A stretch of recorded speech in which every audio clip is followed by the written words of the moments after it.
ഇനി Kasaragod dating app ഉപയോഗിച്ചുള്ള പീഡന വാർത്ത നിങ്ങളെല്ലാം അറിഞ്ഞതാണല്ലോ. ഈ പീഡനത്തിൽ കൂടുതൽ അറസ്റ്റുകൾ ഇന്ന് ഉണ്ടാവുമെന്നാണ് സൂചന. ഒളിവിൽ പോയ യൂത്ത് ലീഗ് നേതാവ് സിറാജുദ്ദീൻ ഉൾപ്പെടെ പ്രതികളെയാണ് ഇനി അന്വേഷണ സംഘത്തിന് പിടികൂടാനുള്ളത്.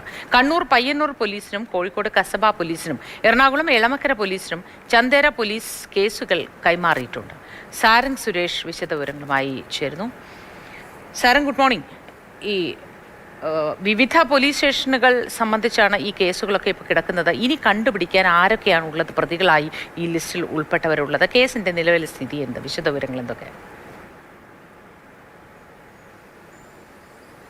Moti, good morning. ഈ കേസുമായി ബന്ധപ്പെട്ട ഇപ്പോൾ നിലവിൽ 8 പ്രതികളാണ് റിമാൻഡിലുള്ളത്.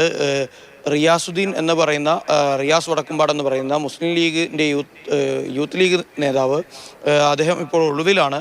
അതോടൊപ്പം തന്നെ മുൻകൂർ ജാമ്യത്തിലുള്ള ശ്രമം കൂടി സമാന്തരമായി നടക്കുന്നു എന്ന് തന്നെയാണ് മനസ്സിലാക്കാൻ സാധിക്കുന്നത്. അതോടൊപ്പം തന്നെ എറണാകുളം, കണ്ണൂർ, കോഴിക്കോട്, കാസർഗോഡ് ജില്ലകളിലൊക്കെ തന്നെ ഈ കുട്ടിയെ കൊണ്ടുപോയി പീഡിപ്പിച്ചു എന്നുള്ള വിവരങ്ങൾ കൂടി പുറത്തു വന്നിരുന്നു. ഇതിൻ്റെ ഭാഗമായാണ് ഇപ്പോൾ കോഴിക്കോട് കസബ പോലീസിനും കണ്ണൂർ പയ്യന്നൂർ പോലീസിനും എറണാകുളം എളമക്കര പോലീസിനും ഒക്കെ തന്നെ കേസുമായി ബന്ധപ്പെട്ടിട്ടുള്ള കേസുകൾ കൈമാറിയിട്ടുള്ളത്. ഇനി അവിടെയൊക്കെ തന്നെ തെളിവെടുപ്പ് അടക്കമുള്ള കാര്യങ്ങൾ നടത്തേണ്ടിയിരിക്കുന്നു.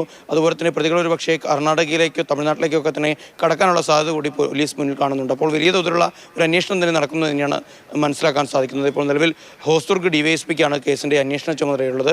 അദ്ദേഹത്തിൻ്റെ നേതൃത്വത്തിൽ 5 CIമാർ അടങ്ങുന്ന സംഘമാണ് കേസ് അന്വേഷിക്കുന്നത്. അവർ മറ്റ് ജില്ലകളിലെ പോലീസുമായി ഒക്കെ തന്നെ ഏകോപനത്തോടുകൂടി തന്നെയുള്ള ഒരു അന്വേഷണത്തിലേക്ക് കാര്യങ്ങൾ പോകുന്നത് തന്നെയാണ് മനസ്സിലാക്കാൻ സാധിക്കുന്നത്. ഇന്ന് കൂടുതൽ അറസ്റ്റ് ഉണ്ടാകുമെന്നുള്ള സൂചന തന്നെയാണ് അന്വേഷണ സംഘത്തിൻ്റെ ഭാഗത്ത് നിന്ന് ലഭിക്കുന്നത്. ഇനി കൂടുതൽ പ്രമുഖർ ഒരുപക്ഷെ കേസിൽ പ്രതിപട്ടികയിൽ ഉണ്ടാകുമെന്നുള്ള സൂചന തന്നെയാണ് ഇപ്പോഴും ലഭിച്ചുകൊണ്ടിരിക്കുന്നത്.